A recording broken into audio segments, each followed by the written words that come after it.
What is up, in like Flynn viewers? Welcome back to the screening room. PJ and I are here live tonight. PJ is chowing down on a little post dinner snack as we get ready to discuss Ghostbusters Frozen Empire. Because I've got a lot of thoughts on this one because I am a huge Ghostbusters fan. And PJ and I, we went and saw it Saturday night. We saw it in the Dolby Theater, so we saw it in a great format theater. Um, and yeah, coming out of the theater, I had some thoughts on this movie. I wanted to actually do a spoiler talk because there's so much I want to give away. So if you have not seen Ghostbusters Frozen Empire, or I mean, I guess if you don't care about spoilers, then stay tuned because there's gonna be tons of spoilers. We're gonna be breaking this movie down. But if you haven't seen it, you may want to tune out if you plan on it because yeah, we're totally going into spoiler territory here. So anyway, PJ, thank you for joining me here tonight, dude. You're a fan of Ghostbusters. PJ's got his own camera over there rolling. Let's see. Yeah, there he is. We got to get the microphone out of your face though. There we go. I'll definitely say that I had mixed reviews when I came out of the theater. Mixed reviews. Yeah, so all right, well let's break it down first. All right. So for those of you that don't know, Ghostbusters Frozen Empire picks up about 3 years after Ghostbusters Afterlife ends. And I was a big fan of Ghostbusters Afterlife. I actually enjoyed that more than Ghostbusters 2. I thought it was a fantastic film, paid homage to Spangler and, kind of set up his family. And yeah, hey, what's going on? Evening. It set up his family really well, and this movie jumps in. We are back in New York City, back at the firehouse. Everything's been set up for this new wave of Ghostbusters. Winston has set them up in the firehouse. They're busting ghosts, they're doing their thing, they're totally established in New York. And the movie starts off okay. It's a good little setup. We see Phoebe and the family. We see that the the teacher, what was the teacher? Gooberson, Mr. Gooberson, Yep. and Phoebe's mom have gotten married. So Mr. Gooberson is now the stepdad to Phoebe. And what's the kid's name? I forget. The older brother? Yeah, the older brother, Finn Wolfgard's character. I don't remember his name. Trevor, something like that. Yep, I yep. don't know. Who cares? It's one of his names. Let's just call him older brother. Call him older brother. Yeah, there we go. So whatever, they got their little happy dynamic, but right off the bat, they are chasing a ghost, or the what you see in the trailer, that big dragon ghost. They're going through New York trying to capture this dragon ghost, and Phoebe goes out in the gunner seat, and while they're capturing this ghost, just causes a ton of damage to New York, to different buildings and stuff. And next thing you know, about 5 minutes into the movie, actually, no, no, you know what? It started with the little setup with the villain with the like back in like 1920 or something in Yes, New sir. York. Okay, so yeah, we jumped a little bit ahead. Well, only like 5 minutes. There's a setup scene early in the movie with this orb, and you see a bunch of like old people in an adventurers club get frozen because of this orb. You don't really know what's going on. It's kind of the setup for the main villain, but it's Okay. you sort of know what's going on, but you don't. I'm kind of skipping a little bit in the movie, but they're technically rich people, like a rich people club, because Yeah. like that. I'll tell you what though, I did like the scene with the guy's hand.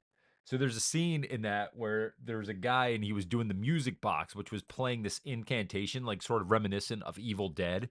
And he's like playing this incantation. Well, he must have frozen, but when we get into this room, you see his hand still turning the thing, but his hand has become detached from his body. That was kind of a cool little shot, though. Yeah. I thought.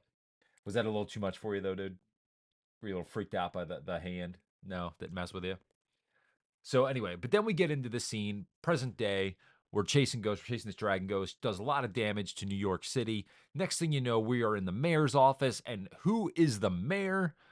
You could have guessed it. It was a cool little cameo. You want to spoil it?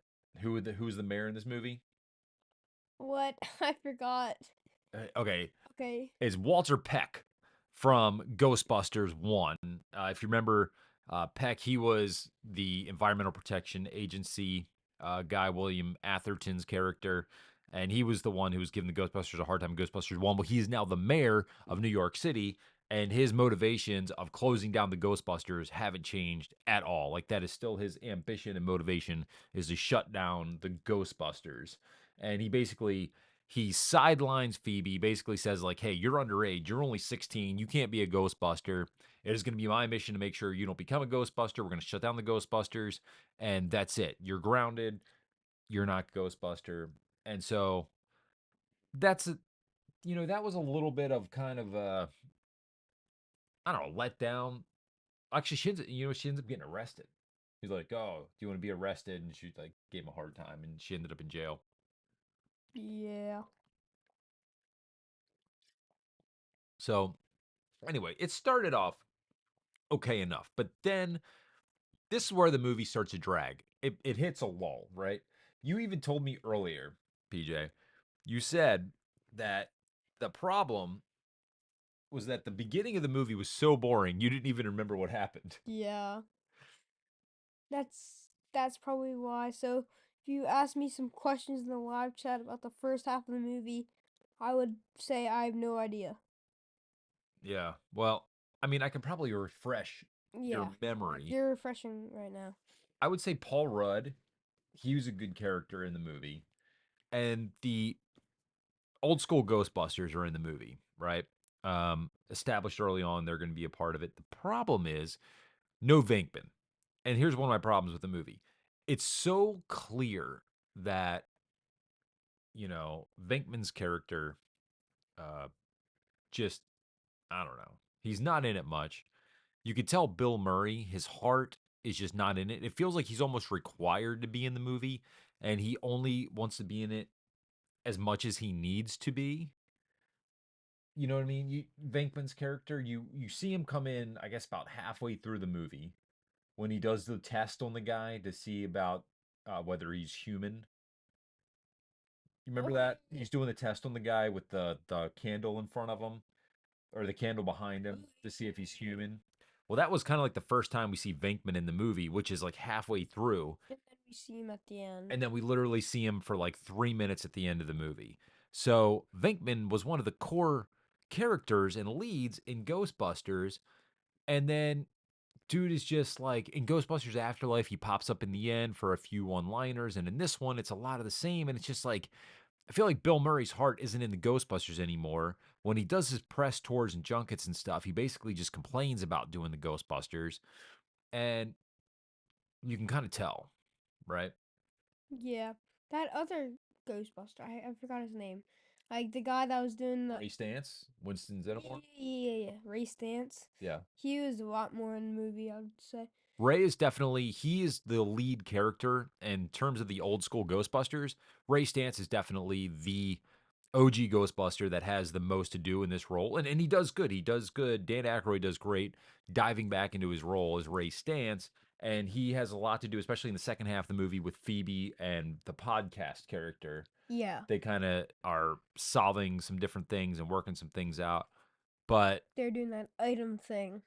yeah, my problem with this movie, and I think if we were, you know what, if we were going to rank this for me, this would probably be my least favorite Ghostbusters movie that had the original Ghostbusters in them.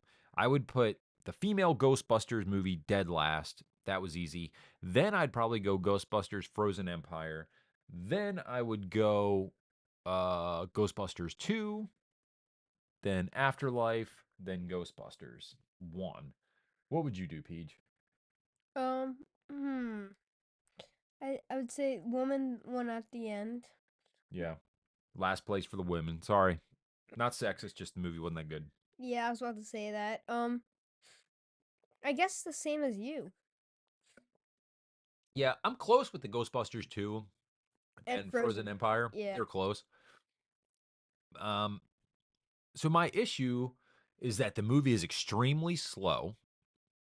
Yeah. There's not Very. like a primary villain, and I feel like some of the characters aren't being true to their core selves, and like some things are just kind of goofy and don't make sense. Yeah, like it's kind of hard to like explain. Like Phoebe, yeah, Phoebe just went. Yeah, she was just like a teenager that like was spoiled, like, oh, I can't be a Ghostbuster, I'm just gonna rebel against Yeah. everybody. And Like the last movie, she wasn't like that. Like you need to stick to your character. You right. can't just go like off the character. Yeah, it was really weird with Phoebe. So she ends up going to Central Park to play chess, and there's a cute little moment where she starts playing chess with a ghost that we don't see. And for a minute you think, okay, it's Egon's character, and that's kind of plays up for like a minute that she's sitting there playing chess again with Egon's character like they did in Afterlife. But then it's quickly apparent that she's making friends with some blonde-haired ghost that just appears, Melody. Melody, and just like boo. I'm like, oh, are we supposed to be scared of that? And they play up on that a little bit. But then that makes no sense. Like she's sitting in the middle of Central Park just talking to a ghost, playing rapid fire chess with a ghost, and thus starts this weird relationship with a ghost. And it almost becomes sort of like a lesbian relationship in a way. Like there's a part in the movie where you literally think she's going to make out with Yeah. a ghost? I know that sounds really weird, but everyone in the theater thought it. Like we all were kind of looking around and we're like, are we about to have a lesbian moment between a underage teenage character and a ghost? It never transpired, luckily. And But later in this review, we'll it, talk about more about it. yeah, did you not think she was gonna like kiss her? Yeah. Yeah, like I thought she was gonna kiss the ghost. And remember this relationship because we're going to talk about it later because you know Okay, about the. we'll touch on it. Okay, sure. We'll get to Yeah. it a little bit later in the movie. But basically, yeah, there's this really just weird, stupid relationship that she ends up having with this ghost that plays much bigger into the villain's plot as we see like later on in the movie. But one of my main issues is that yeah, we don't see the villain. He's basically trapped in this orb thing. And the whole idea is that the orb has come out of this copper room. It's been stored in this copper room for 100 years. From the fire. Yeah. The family of the Fire Masters have this stupid orb, and yeah, it was in a copper room, so it couldn't get out or cause any damage. But the there's an Indian character in the movie played by Camille something or other. I can't remember the actor's name. I apologize. Good actor, good comedian. But he sells the orb to Ray Stantz, who's collecting like spiritual items, and Yeah. they basically find out like, oh my gosh, this is a huge spiritual item. Why do you have this? And they sell it to him. And next thing you know, like things are starting to freeze and go haywire, and like goofy stuff starts happening, but you don't know why or how. And it just plays out too long. Like, It's like it doesn't make sense and like the first half of the movie just takes too long. Like right. they just don't understand it. Like they talk about like the tiny details, but we don't know about the big picture and stuff. It's halfway through the movie before they even talk about the primary villain, who they Yeah. are. Then we don't even see him because they're trapped in an orb and don't get released until 15 minutes left in the movie. Yeah. So really we have a Ghostbusters movie with no primary antagonist other than this stupid orb and this ghost that Phoebe's running around with. And then we also get introduced to a second Ghostbusters lab that Winston Zeddemore created. And they have their own little set of Ghostbusters creating a new storage unit. But again, that was like another thing. Why would he do that? Why would he keep that a secret from the original Ghostbusters? That makes zero sense why he wouldn't tell him, like, yeah, hey, we know that your storage unit is failing. The ghosts are going to be like busting out of this thing soon because it's failing. And we're creating a giant one that'll store all the ghosts that we could ever catch. We could all imagine that we were going to catch. But I'm not going to tell you about it. It's going to be a secret. We're going to put it in this weird secret lab that's really not that secret because it's in a public space. And what was it? It was like an aquarium, right? Yeah. It was like hidden in an aquarium. And And they put the ghosts in the aquariums. yeah. So they had ghosts stored in aquariums, and that was just kind of a goofy premise that didn't make a lot of sense. And they tried to make some of the ghosts cute with the I don't know, like the one little short little fat ghost, but then it would like spit up everywhere. They brought back Slimer. That was another cameo thing. They brought back Slimer. I guess that was kind of cute. And then Yep. what else did they have? They had one of your favorites. You know what I'm talking about. No, I don't. What? The little marshmallow guys. They had the little Oh, Stay Puft yeah. Marshmallows running But like around. that's not really my favorite. Dude, you have a Funko Pop of the freaking Ghostbuster mini Okay, but Stay like Puffs. Tell me they're not your favorite. I mean, they were cute in the movie, but it's it's kind of like the little snowballs guys in Frozen. It's kind of like, all right, they've been done. It's cute. Let's move on to something else. Kind of cool to see Slimer. But yeah, the whole first part of the movie to me was sort of a snore fest, and it needed to establish the villain a lot earlier because in the trailer, what you see in the trailer, that's literally what the last 15 minutes of the movie yeah. of a 2 hour of almost a 2 hour movie. It felt like it was a movie that sort of dragged along a little bit. It's like the trailer is like nothing like the like actual movie. Like it Yeah, is, but like I don't like what you plot. see in the trailer is sort of like the last 15 minutes of the movie, and then the villain himself like isn't really even. That's scary. It's not that scary. Yeah, you're right. The villain wasn't that great. The villain pops in and hey, what's up? Oh, Angelo, what's up, dude? Like, How's it rolling, brother? Yeah, the villain's not even that scary in this movie. When he pops up, he like steals his little horns or whatever, and it's supposed to bring him the supreme power. That's when he freezes the city over, and not it wasn't even the city because in the movie it made it seem like all of New York froze over, yeah, but in the actual movie it's like okay, it's a couple streets and yeah, there's like these ominous storm clouds and stuff that are rolling around, you know. It's just the villain kind of sucked. The villain shows up. yeah. The villain's trying to go after the ghost trap that's in the firehouse and trying to get all the stupid ghosts to escape.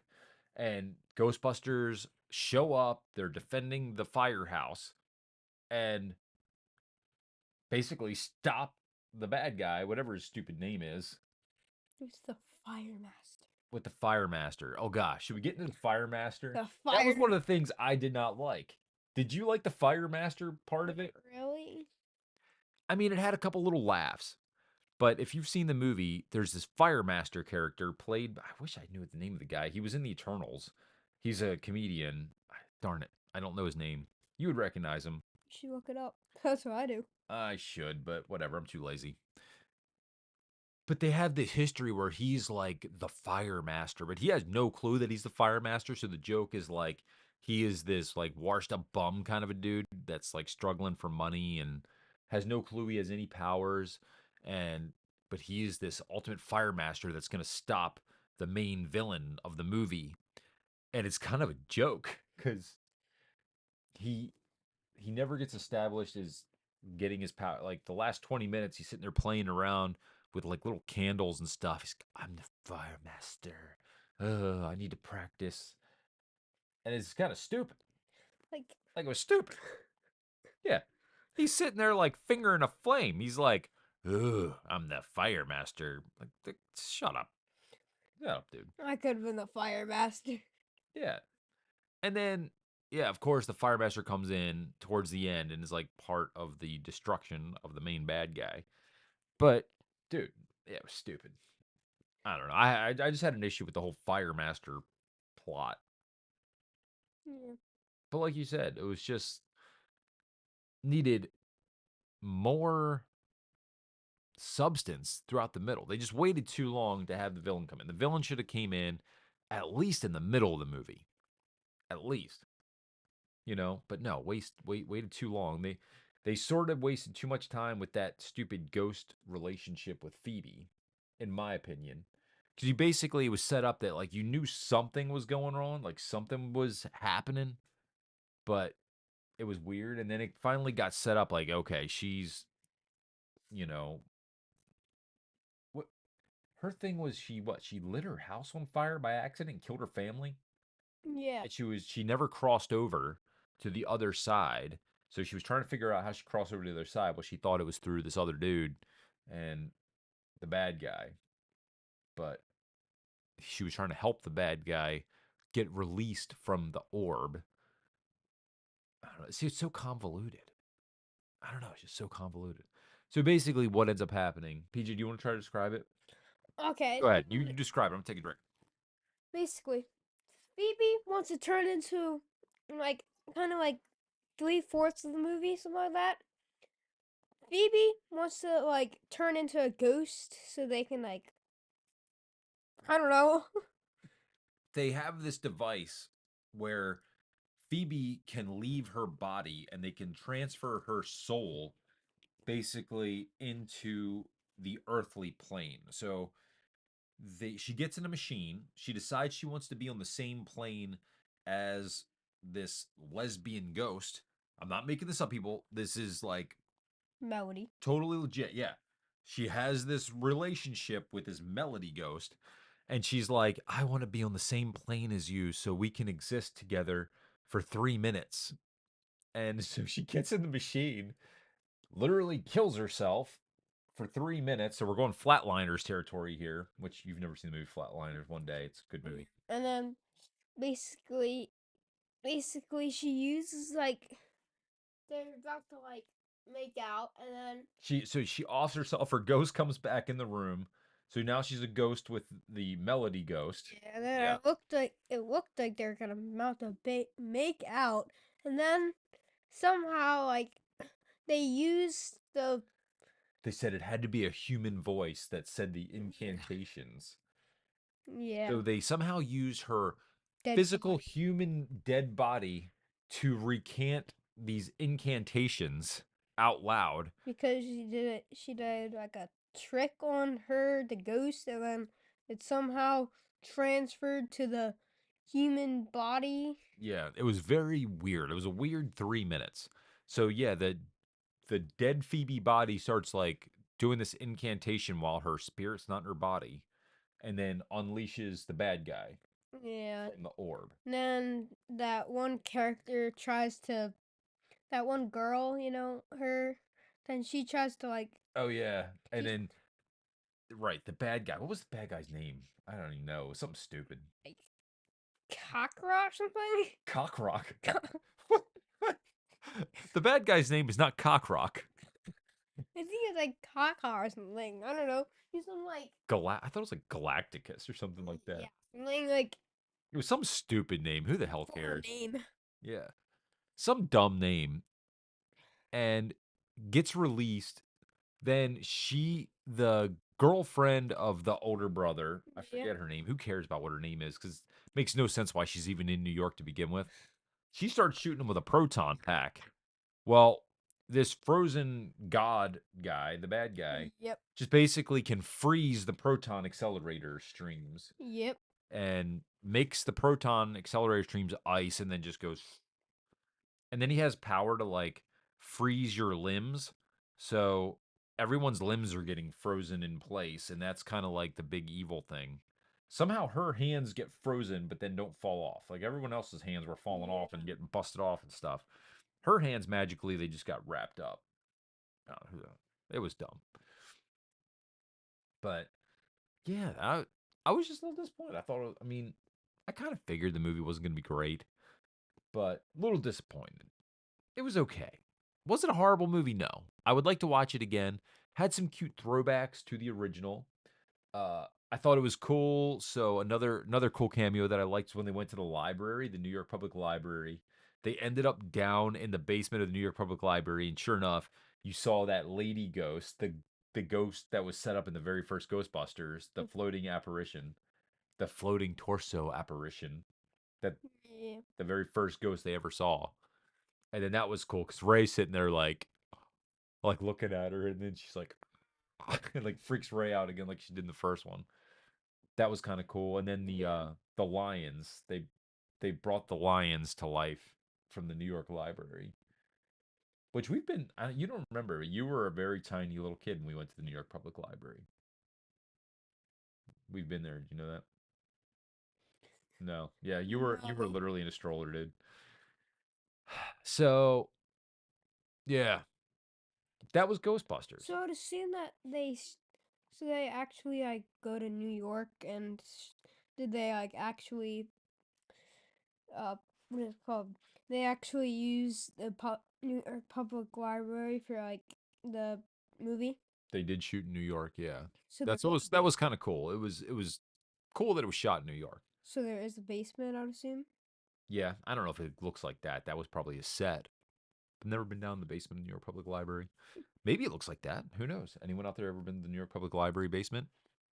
Not sure. Um, they did set it up for another one though.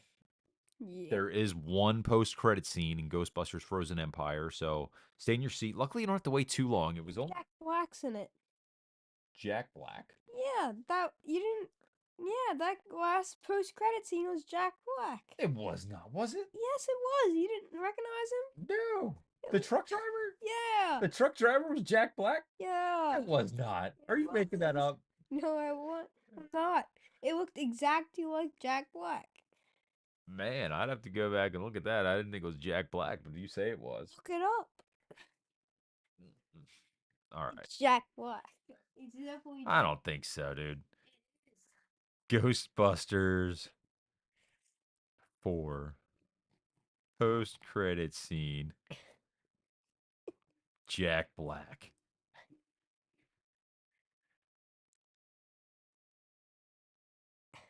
It doesn't say anything about Jack Black. Just see. Just It's not Jack Black.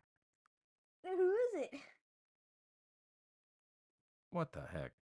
No, Just. it's not him. But it is. It has to be. I can see where you're saying it sort of looks like Jack Black. That's not Jack Black. Just.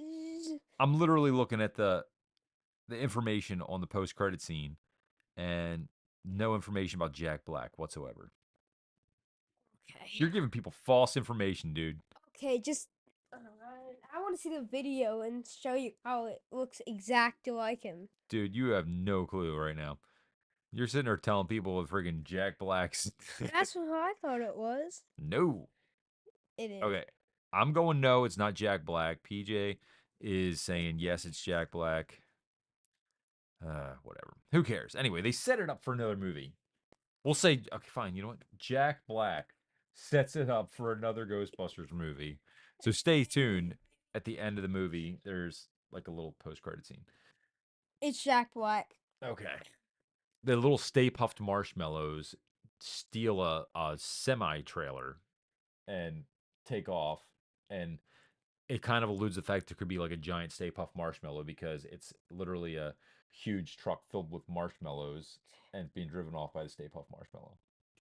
So that's how that wraps up. But now, okay, we've talked about Ghostbusters Frozen Empire, but really quick, let's talk about Kong Godzilla Part 2 that drops this week. The reviews came out today. Good. I haven't even told you about the reviews yet. I know you're a Kong and Godzilla fan, I but bet you never saw the last show. You never saw the Apple show, the Monarch show. does it look good? Monarch was good. I watched Monarch. No. The movie. The movie looks good if you're a fan of kaiju and Godzilla and Kong. The reviews, though, were very mixed. The reviews are basically saying across the board that the scenes with Kong and Godzilla and the fight scenes are amazing. They said like the scenes that they have fighting the kaiju, Kong, Godzilla teaming up, fighting the two bad guys, which are the Scar, and I forget there's actually another. It's like another, not Mecha Godzilla, but there's another God, like a dinosaur kind of looking thing that's like a super Godzilla. And that's the two main villains. They said the fight scenes are great, but they said the humans weigh the movie down. They said the human characters in the movie basically suck and drag the movie down. But they said the fight scenes are amazing. So they said if you're going for the fight scenes and to check out Godzilla and Kong, good effects, good fight scenes, but human characters make the movie come to a halt. You excited to see it? Yep. I mean, when you go to a Kong Godzilla movie, and this one, we know they're not fighting each other, they're going to be fighting together. You know, I feel like I'm kind of in. I'm going for the fights. I'm going for the special effects. We're probably going to go see it like a Dolby, big theater, big screen, maybe IMAX. Thing with IMAX, dude, I'm gonna lay it on the line here. The theater we go to, I love the IMAX theater. It's beautiful screen, beautiful colors, beautiful sound, but they don't have recliners. What the freak? No recliners in our IMAX theater. They try to pack everyone together. You have very little leg room. It sucks. It's hard to get comfortable when you don't have that nice leather recliner seat. Who's with me? When you go to the freaking movies, you want that nice leather recliner seat. Am I wrong? Am I wrong, dude? Didn't we go to the Dolby Atmos We were in theater? the Dolby Atmos for Ghostbusters I like that Frozen one. Empire. Yeah, that's the go to. That's why I usually go to the Dolby, even though the screen's not as big, but you got the freaking recliners. You got to have the recliners. Yeah. I mean, you're spoiled because when I grew up, we all sat in little cheap seats. You got a freaking 7 foot guy sitting in front of you. You didn't see half the movie. People were smoking. I remember the day people were smoking in movies, dude. That's how old I am. People used to sit there in the damn movie theater and they would smoke a cigarette, freaking puff the magic dragons coming up out of nowhere. I'm not a smoker. I'm getting secondhand, so I'm getting cancer. Sitting in the damn movies trying to watch a movie, and some 50-year-old dude smoking a damn a cigarette Hey, about to light the place on fire. hey, Max, look at this. It's a theater. It's Check it out. Look, my man's over here reclining in our home theater, even don't we make have it. squeaky noise. I know. Even We do it up in style here in the Flynn Family Home Theater. So get your IMAX theater some frickin' recliner seats. That's all I'm asking for. Frickin' recliner seats. That'd be great. because they don't have much leg space, so they have to like. Um, Well, they're being cheap. They're trying to sell more tickets to the movie, and half the time our IMAX theater is like only half filled. Take the other half of those seats, make it nice, spread out freaking leather seats. They just reopened the bar, which I don't. They're charging like $20 for a beer. I'm totally not getting a beer at the movie theater. I'm not that much of an alcoholic. Well, Kong versus Godzilla coming out this weekend. We'll totally have to see it, I guess. Dolby. We'll go see it in the Dolby Theater. I'll have to look at show times, dude. That'll be pretty rocking. I actually had more fun. You ended up going. You had a friend come along to the movie, Yep. and then we went over to Red Brick afterwards. Got some pretzels and stuff, and kind of hung out. You almost didn't want to even do that. But then, Sam came along and you guys were rocking. Did you have fun afterwards? Hanging out? Yeah. Yeah. Just get the kids a little bit of food and stuff. They're all good. We had a cheesecake. Yeah. Did you try some of the cheesecake? No. Oh man. Cheesecake was good. How do you know the cheesecake was? It looked good, dude. That looked like a legit piece of freaking Reese's peanut butter cup cheesecake. You had Reese's peanut butter I've cheesecake? had a piece of peanut butter. Yeah. Heck yeah. Dude, next time I do an event from there, I'm going to get a piece of Reese's peanut butter cheesecake and a beer. What's up? That sounds legit. What Yeah. else? So we are now rolling into theme park season. Theme parks about to start opening up for their springtime Easter events. Hershey Parks, Disneyland. Disneyland. Yeah, we're getting stoked for our Disneyland trip. We're gonna have lots of Disneyland content and California adventure because Yeah. that's where we're heading this summer. In church, we were literally 2 weeks. We're gonna go to Universal. We're gonna check Yeah. out Universal Studios Hollywood. Check it out with the Super Mario World. I'm excited for that. Even though there's gonna be long lines for like every single thing, but who cares? Well, really, there's only a handful of rides there that I want to get on. I want to get on the new Jurassic World ride because they don't have that at Universal Studios Florida. I want to check out the Super Mario World. What's the name of that? It's like the Mario Kart uh, ride, right? Uh, yeah, What's like the name of that? Bowser's Challenge. Bowser Challenge. That's the name Yeah. of the attraction there. And then they have the Harry Potter ride. But was there any other rides there that were unique to Hollywood? Most of the ones we just went to in Orlando last year. I don't think so. Yeah, that's what I thought. But that's going to be an awesome trip. So I hope you all are getting excited because it is like theme park time, y'all. Time to Hey, ride some coasters. I remember in church we were literally making a whole entire list of um attractions. Yeah, we were sitting there and made a list, but that was Disneyland though, of the Disneyland Yeah. rides that we want to do. There's a lot of good ones in Disneyland slash California Adventure. Yeah, I'm excited for that because it's been for me almost 20 years. Almost 20 years since I've been to Disneyland. And for me, it's been like 0 because I've never been. Yeah, that's sad, but whatever. We'll have a good time. So let us know in the comments where you all headed this summer, theme park wise. Get a good conversation going. PJ, what are you doing? What are you trying to look up? Seeing if we have any chats. Oh, well, the chats would show up right here there Oh, for me. So no chats right now. We're just totally hanging out. People chat afterwards in the comments section. I know because we're awesome. Anyway, we can wrap this up, dude. We did our little Frozen Empire review. I guess if we're gonna rate it out of 10, what would we give it out of 10? I'm going 6. 6.5. Yeah, we're a little higher than me. I'm going 6 out of 10. 6.5. That's a good number, I guess. It's about right where I figured it would be. All right. Well, it's been a good night. Yep. Gonna wrap this up. Past my bedtime, y'all. So, all right. Peace out, everybody. Aloha.